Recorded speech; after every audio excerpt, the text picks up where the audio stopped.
First, let's upload our potato images. In WeWeb, we'll go to the Assets tab and click Images. We're going to click Upload New Image,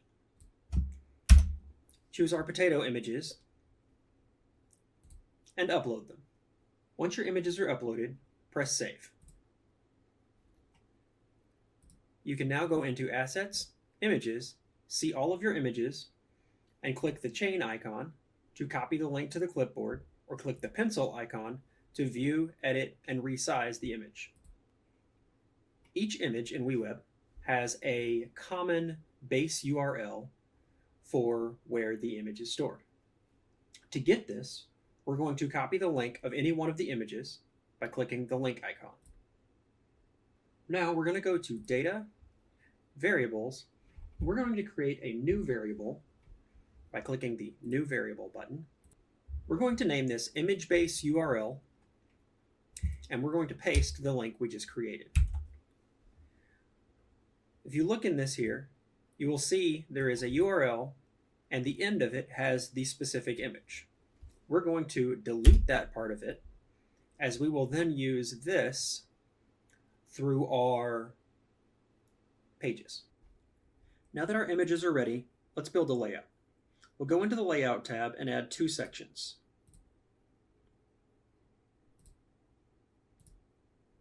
We'll rename the first section by double-clicking on it and call it Header Section. The second section we'll call Main Content. Inside of our header section, we're going to add two headings. Heading, heading. The first heading, we'll rename it Title, and the second one, Subtitle. For the title, we're going to write, which potato is more powerful? For the subtitle, we're going to write, choose your champion in this epic tuber showdown. Now let's style our header. For the header, we'll change its width to be based on percent and set it to 100%, and we'll give it a fixed height of 200 pixels. To align them center, we'll set Justify to the second option to vertically center and Alignment to the second option to horizontally center. We'll scroll down and add a gradient background. I'm going to use a dark purple color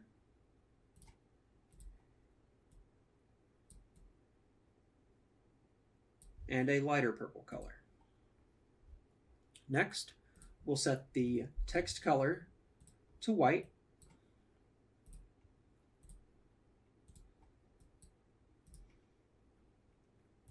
We'll make our title larger and bold, and our subtitle smaller. Lastly, on the header, we'll go back and add a row gap of 20 pixels to add some space between the two items. That's our header done. Next, the main content area. For the main content area, we'll again set it to percentage and make it 100% wide. And we'll go ahead and add a padding of 48 pixels on top and bottom and 24 pixels on left and right. For its height, we're going to use a CSS expression. We're going to set the min height to an expression by clicking the little plug icon, and we're going to paste the CSS expression. These must be in quotes in order to work. This will set the section fill the screen minus the height of the header we set. You can now add a background image if you like. I'm going to set mine to be larger in order to fully take up the background. You can optionally add a gradient overlay by specifying a gradient for the background and making the colors partially see-through, like you see here. I'm going to leave mine alone. Next, inside the main content, we're going to add a container for the battle. We'll rename this container battle container. We're going to set it to have a max width of 1200 pixels. Give it a background color of white, a border radius of 24,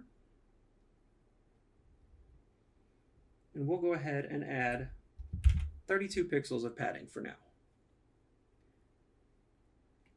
We'll click on the main content, and we will again tell it to justify and align center to place the container in the middle. Inside of the battle container, we're going to add two parts, a container for the potato cards, and later a container for the versus badge. Let's go ahead and add the first container. This container is going to be the cards container. The cards container will remove its max width and set it to a horizontal layout for the two cards, and add a small gap between the columns. Each potato will live inside a card. We're going to add a container for our first potato, set it to have a light gray background,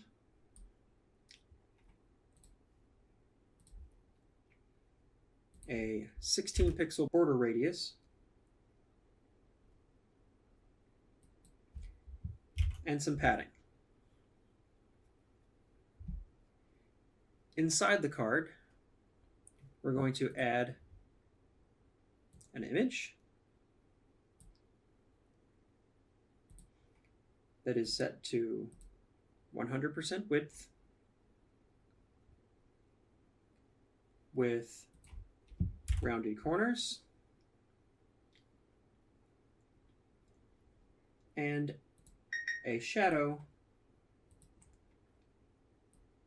that is lightly faded out. Next to the image, we'll add another container for the potato's name and stats.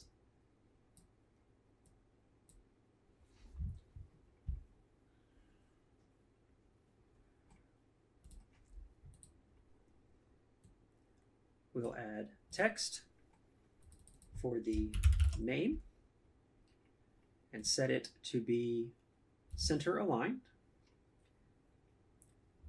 We'll add a container for the wins and matches, set to horizontal, and use the fourth option to center it with space around it. And we'll go ahead and add a couple of placeholder buttons inside.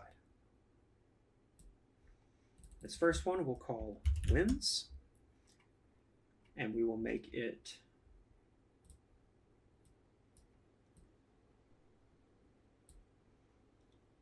a yellowish color. And the second one we will call matches,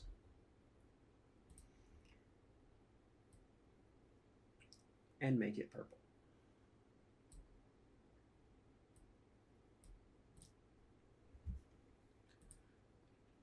On the container that is holding them, we will set it to the fourth option for justify, which adds space above and below each, and centered for alignment. On the cards container, we'll go ahead and give the card itself a light background color so it stands out. We will duplicate the card, and on the battle container, we'll go ahead and add a small gap between each item. Each card should also have a small amount of padding and rounded corners.